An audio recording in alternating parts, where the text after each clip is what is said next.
সালাতে দোয়া কবুল হয়। সালাতে দোয়া কবুলের তিন জায়গা। একটা হচ্ছে তাকবীরে তাহরিমার পরে আমরা সানা পড়ি না, আমরা তো একটা পড়ি।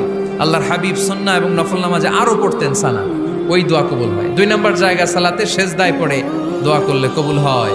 আকরাবু মা ইয়াকুনুল আবদু মির রাব্বিহি ওয়া হুয়া সাজিদ ফাকসিরু ফীহি দুআ। বান্দা যখন সেজদায় লুটিয়ে পড়ে, বান্দা আল্লাহর সবচেয়ে কাছে চলে যায়। তা কিন্তু বিশ্বনবী বলে, সেজদাটা তোমার রবের কুদরতি পায়ের উপরে পড়েছে।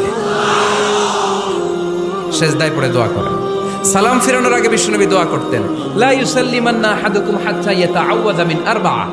আল্লাহর হাবিব বললেন, চার জিনিস থেকে পানাহ না আছে আমার কোন উম্মত যেন সালাম না ফিরায়। তারা যেন পড়ে, আল্লাহুম্মা ইন্নী আউযু বিকা মিন আযাবিল কবর, আউযু বিকা মিন আযাবি জাহান্নাম, আউযু বিকা মিন ফিতনাতিল মাহইয়া ওয়াল মামাত, আউযু বিকা মিন ফিতনাতিল মাসিহিদ দাজ্জাল। আল্লাহ কবরের আযাব থেকে বাঁচাও, আল্লাহ জাহান্নামের আগুন থেকে বাঁচাও, আল্লাহ জীবন মরণ